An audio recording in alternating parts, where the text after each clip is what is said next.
साल 1940। बर्फीली जेल, झूठे आरोप और मौत से भी खतरनाक सफर। जॉन और उसके साथियों की ये कहानी है हिम्मत, भूख, दर्द और आजादी की तलाश की।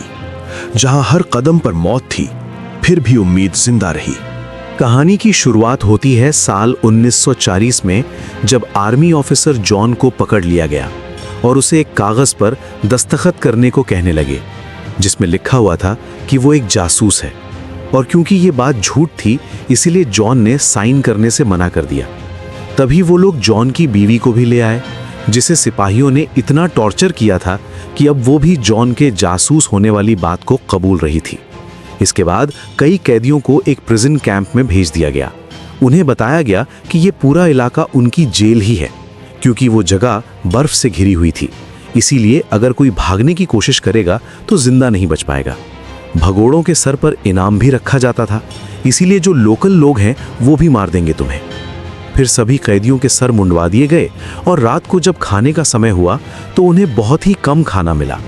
विटामिन्स की कमी की वजह से बहुत सारे आदमियों को रात को दिखना कम हो गया था। फिर स्मिथ नाम के आदमी ने गलती से थोड़ा खाना गिरा दिया। एक मजबूर कैदी तुरंत उस पर झपट पड़ा, लेकिन स्मिथ ने तुरंत पैर रखकर अपना खाना बचा लिया। जॉन को उस आदमी पर दया आई और उसे अपना खाना दे दिया। इस पर स्मिथ ने उसे कहा कि ज्यादा दयालु बनना भारी पड़ेगा यहाँ पे, लाडले, जान चली जाएगी यहाँ पे। स्मिथ के वहां से जाने के बाद रॉले नाम के कैदी ने जॉन को बताया कि वो एक अमेरिकन है। सिर्फ इसी वजह से उसे पकड़ लिया, जेल में डाल दिया। जॉन ने बताया कि मुझे भी झूठे आरोप में फंसाया गया है भाई, जिस पर रॉय हंसते हुए बोला कि मैंने तो बस गलत मूवी में एक्टिंग कर ली, ये गुनाह है मेरा। फिर अंदर हम वाका नाम के एक कैदी को देखते हैं जो जुआ खेल रहा था। रॉय ने जॉन को उसके बारे में बताया कि ये एक खतरनाक बदमाश है। गार्ड्स वाका को कुछ भी करने से नहीं रोकते, इसीलिए सब लोग उससे डरते हैं। कुछ दूसरे कैदियों को गुलाम मजदूरों के तौर पर पकड़ा गया था। अब जॉन बात करने लगा कि भाई यहाँ से भागना हो तो क्या करें, लेकिन रॉय ने कहा कि नामुमकिन है भाई। उसने चेतावनी दी कि जिंदा नहीं बच पाएगा भाई। उसी वक्त वाका ने एक कैदी से उसकी स्वेटर मांगी। जब उस आदमी ने मना किया तो वाका ने चाकू निकालकर उसे घोंप दिया। फिर एक दूसरे कैदी ने उसका स्वेटर उतारकर वाका को दे दिया, जिसे देखकर उसने जुए में हारे हुए पैसे एक तरह से चुकते कर दिए। दिन बीतते गए और जॉन ने धीरे धीरे कैंप के तौर तरीकों में खुद को ढाल लिया। कैदियों को बर्फ में कोयला निकालने और लकड़ियां काटने का काम करना पड़ता, लेकिन उन्हें खाना बहुत कम दिया जाता और उनके सोने की जगह बिल्कुल भी गर्म नहीं थी। उन्हें नए कपड़े और जूते तक भी नहीं मिलते थे। एक रात जॉन को अपने कपड़ों में कुछ जुएं मिली और रॉय कहने लगा कि मेरे पास इसका एक पुराना घरेलू इलाज है। उसने जॉन से कहा कि आजा बाहर चल, पर तभी अचानक उन्हें एक धमाके की आवाज सुनाई दी। जल्द ही उन्हें समझ आया कि कोयले की खदान में धमाका हुआ है। जब रॉय उसके कपड़े को बर्फ में दबा रहा था तो जॉन टावर को देखकर भागने के बारे में सोच रहा था। रॉय ने बताया कि मेरा एक दोस्त है लाजर, वो हमें यहाँ से निकाल सकता है। जिसके बाद वो प्लान के बारे में बातचीत करने लगे और ये तय किया कि यहाँ से भागकर अगर वो साउथ की डायरेक्शन में जाते रहे तो मंगोलिया देश पहुँच जाएंगे। लेकिन इतने लंबे रास्ते के लिए उन्हें खाना इकट्ठा करना होगा और साथ ही ठंड कम होने का इंतजार भी, क्योंकि इस बर्फ में तो मारे जाएंगे। इसके बाद रॉय ने सिगरेट्स के बदले में खाना लेना शुरू किया, जिसे उसने लकड़ी के ढीले फर्श के नीचे छुपा दिया। जॉन ने दबाए हुए कपड़ों को चेक किया और देखा कि सारी जुएं वहीं जमा हो गई थी।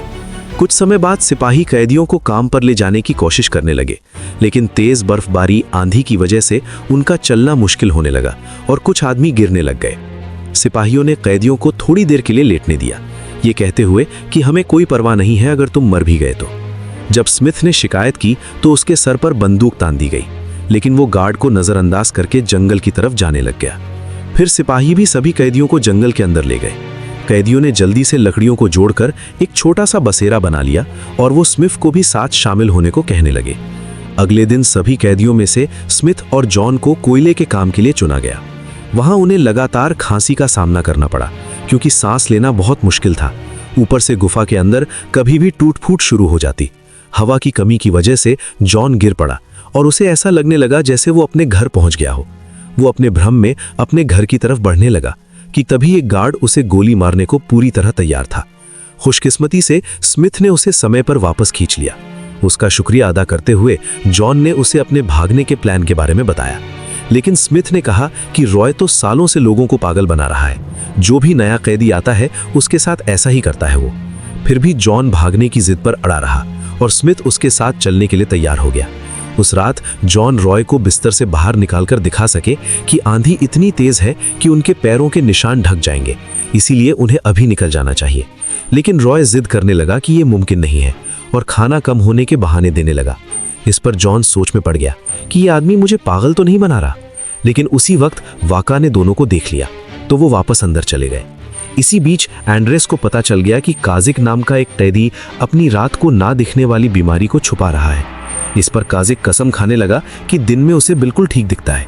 रात को भाई तेरा कंधा पकड़ के चल लूंगा ना, क्या हो गया। उसने एंड्रेस से अपने प्लान को छुपाने की गुजारिश की ताकि वो भी इस प्लान का हिस्सा बना रहे। इसी दौरान स्मिथ ने अपनी सोने की घड़ी लाजर को दे दी ताकि वो उसी में भागने की जानकारी ले सके। फिर लाजर ने बताया कि उन्हें भागने के लिए जनरेटर बंद करना होगा, जिससे उन्हें 10 मिनट का घना अंधेरा मिलेगा और उन्हें भागने में बहुत आसानी हो जाएगी। ये काम तब करना होगा जब फौजियों की शिफ्ट बदलती है। जब वो लोग सही समय का इंतजार कर रहे थे, तभी वाका ने अचानक से जॉन पर झपट्टा मार दिया और उसकी गर्दन पर चाकू रखकर कहा कि मुझ पर जुआरियों का बहुत कर्ज है, इसीलिए वो भी यहाँ से भागना चाहता है। जॉन की गर्दन पर चाकू था, वो इस हालत में नहीं था कि मना कर पाए, तो भाई को मानना ही पड़ा। जैसे ही भागने का समय आया तो कैदियों ने जनरेटर बंद कर दिया और तारों को काटकर भाग गए। अलार्म तुरंत बज गया, लेकिन आंधी की वजह से गार्ड्स को कुछ भी दिखाई नहीं दिया और ना ही उनके पैरों के निशान बचे। वो अपने कुत्तों के साथ जंगल में घुस गए, इस उम्मीद के साथ कि उनकी नाक भगोड़ों को ढूंढ ही लेगी। 7 कैदी जंगल में जितना हो सके उतना तेज भाग रहे थे। थोड़ी ही देर में वो इतना थक गए कि आगे बढ़ना अब मुश्किल था। तब जॉन ने हांफते हुए उन्हें याद दिलाया कि कुत्ते बहुत तेज भागते हैं, हमें चलते रहना होगा। उन्होंने फिर से आगे बढ़ने की कोशिश की, लेकिन बर्फ उनकी आंखों को अंधा करने लग गई थी, इसीलिए अब वो छुपने की जगह ढूंढने लगे। जॉन ने रुकने से इनकार कर दिया क्योंकि उसका मानना था कि ये आंधी गार्ड्स को भी तो रोक रही होगी जैसे उन्हें रोक रही है।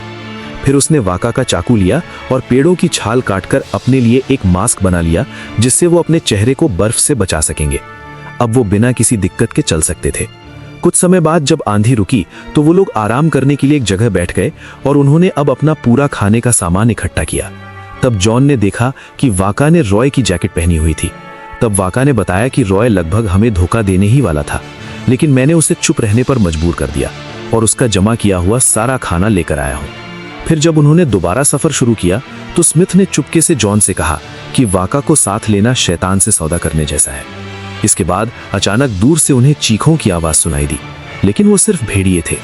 दिन बीतते गए और जॉन जैसे तैसे अपनी ट्रेनिंग का इस्तेमाल करते हुए धूप की दिशा को देखकर रास्ते का चुनाव करने लगा। ये सब देखकर वाका बहुत खुश हुआ।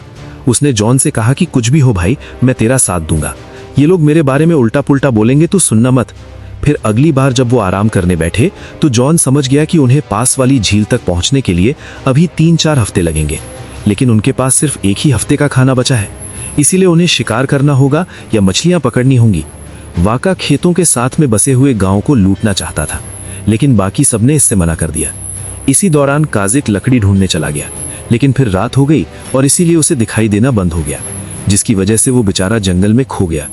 वो वापसी का रास्ता ढूंढते हुए भटकने लगा, लेकिन ठंड की वजह से उसे भ्रम होने लगे।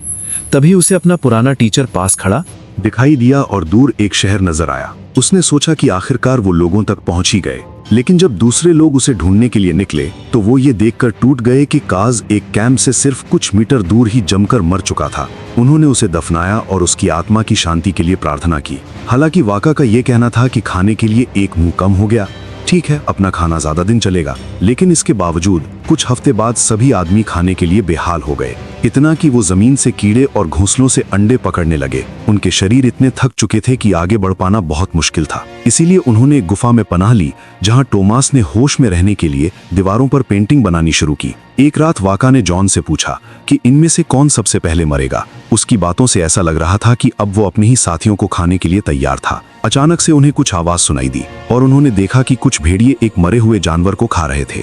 आदमी दौड़ते और चिल्लाते हुए लकड़ियां हिलाने लग गए, जब तक कि भेड़िए डरकर भाग नहीं गए वहां से। फिर जॉन ने देखा कि उसके सभी दोस्त इतने भूखे थे कि जानवरों की तरह उस जीव के शरीर को खाने लगे। इससे तंग आकर जॉन ने अकेले ही झील ढूंढने का फैसला किया और दूसरों से कहा कि अगर मैं 1 हफ्ते में वापस ना आऊं तो बिना मेरे ही सफर को जारी रखना। एक लंबा सफर तय करने और बारिश से बचने के बाद जॉन को फिर से भ्रम होने लग गया, लेकिन कुछ दिन बाद वो कैंप वापस आ गया और उसने बताया कि उसे झील मिल गई है। थोड़ा आराम करने के बाद जॉन सभी के साथ झील की तरफ निकल पड़ा और 3 दिन चलने के बाद वो वहां पहुंच भी गए। वहां थोड़ा ताज़ा होने के बाद वो बॉर्डर की तरफ बढ़ने लगे। जंगल पार करते हुए उन्हें ऐसा महसूस होने लगा कि कोई तो उनका पीछा कर रहा है। फिर उन्होंने बड़ी चालाकी से उस इंसान को घेर लिया और वाका ने तो लगभग उस पर हमला कर ही दिया था, लेकिन जॉन ने उसे ऐन मौके पर रोक दिया। वो रहस्यमयी इंसान एरिना नाम की एक पॉलिश लड़की थी, जो बेचारी खुद भी उनकी तरह कहीं से भाग कर आ रही थी और खाने और सुरक्षा के चक्कर में उनका पीछा कर रही थी। जॉन उसे साथ ले जाना चाहता था, लेकिन बाकियों ने मना कर दिया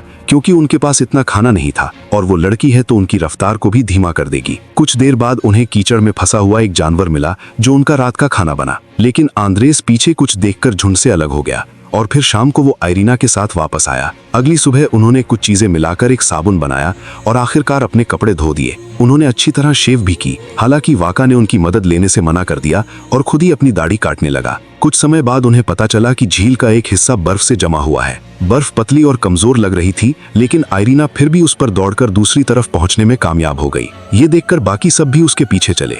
वो तो कई बार फिसलकर गिरे भी, लेकिन खुशकिस्मती से सभी दूसरे पार तक पहुंच गए। अब जंगल से गुजरते हुए स्मिथ ने आइरीना से उसके अतीत के बारे में पूछा और वो बताने लगी कि रशियन सिपाहियों ने उसके माँ बाप को मार दिया था। लेकिन स्मिथ को उसकी इमोशनल कहानी में कुछ अजीब बातें लगी। कहीं ना कहीं वो समझ गया था कि ये लड़की झूठ बोल रही है, क्योंकि उसके एक्सेंट से पता चल रहा था कि वो जर्मन इलाके से है। फिलहाल के लिए उसने बात को जाने दिया, लेकिन एरिना से कहा कि वादा करो कि तुम दोबारा झूठ नहीं बोलोगी। कुछ समय बाद उन्हें दूर एक कस्बा दिखाई दिया और उन्होंने खाना लेने के लिए चुपके से वहां घुसने का प्लान बनाया, लेकिन इसमें पहचाने जाने का बहुत बड़ा जोखिम था। अगर किसी भी तरीके से जेल तक ये बात फैल गई कि वो इस तरफ आए हैं तो उन्हें ढूंढना शुरू कर दिया जाएगा और वो लोग ये जोखिम नहीं उठा सकते। इसीलिए फैसला हुआ कि जंगल के रास्ते से घूम कर निकलेंगे। शाम को उन सब ने देखा कि वाका वहां से गायब है और सब सोचने लगे कि कहीं उसने हमें धोखा तो नहीं दे दिया। उसी पल वाका वापस आ गया और स्मिथ गुस्से में उस पर झपट पड़ा और उसे गालियां देने लगा। तभी वाका ने अपना बैग खोलकर मरे हुए जानवर दिखाए और कहा कि यार, एक कुत्ते को भी मारना पड़ा,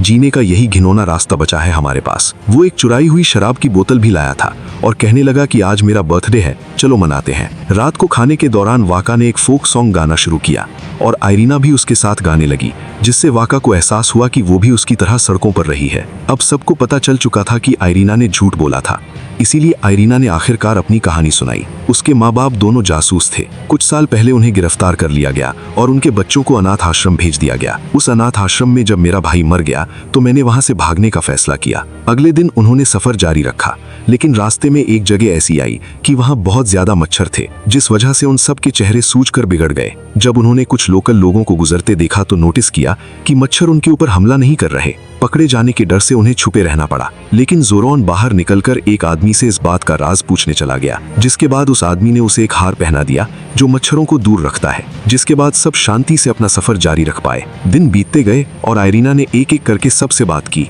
उनकी कहानियां जानी। आंद्रेस एक वक्त पर प्रीस्ट हुआ करता था, टोमास एक पेस्ट्री शेफ जो एक एक्टर बनना चाहता था, जोरॉन एक अकाउंटेंट था जिसने एक बार नासमझी में किसी गवर्नमेंट बिल्डिंग की फोटो खींच ली, जिसके बाद उसे जासूसी के नाम पर गिरफ्तार कर लिया गया, और स्मिथ एक इंजीनियर जो काम ढूंढने के लिए रशिया आया था। जब उसे गिरफ्तार किया गया तो उसके बेटे को गोली मार दी गई। अगली बार जब वो आराम के लिए रुके तो आइरीना ने स्मिथ के पैरों के घाव अपनी स्कर्ट के कपड़े से साफ कर दिए। जल्द ही वो कुछ रेल की पटरियों तक पहुंच गए थे और जॉन ने हिसाब लगाया कि बॉर्डर तक पहुंचने में लगभग 4 दिन लगेंगे। बस इस इलाके में कई किसान और गार्ड हैं, इसीलिए उन्हें इस जगह को रात होने से पहले पार करना होगा। जब वो इंतजार कर रहे थे तो वाका अपने तावीज को घूरता रहा। तभी जोरॉन ने उसका किसी बात पर मजाक उड़ाया और वाका ने तुरंत उसके ऊपर हमला कर दिया, जिसके बाद बाकी लोगों को बीच बचाव करना पड़ा। कुछ घंटों बाद सब लोग खुश हो गए जब वो आखिरकार बॉर्डर पार करके मंगोलिया में घुस गए, लेकिन वाका ने कहा कि मैं रशिया में ही रहूंगा।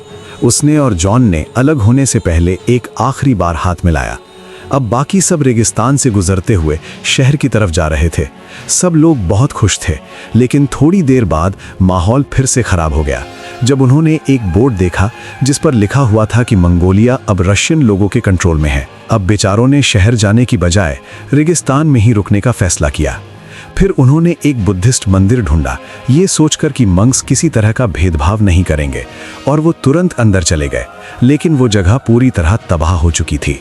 जमीन में दफन की हुई कई खोपड़ियां मिलने के बाद ऑन्ड्रियस ने बताया कि रशिया में भी यही हुआ था। पादरियों को गोली मार दी गई या गिरफ्तार कर लिया गया और धर्म पर हर तरह से बैन लगा दिया गया था। ऑन्ड्रियस के चर्च को भी इसी तरह तोड़ दिया गया था, और जब उसने चर्च को देखा तो गुस्से में आकर उसने एक जवान गार्ड को मार दिया था।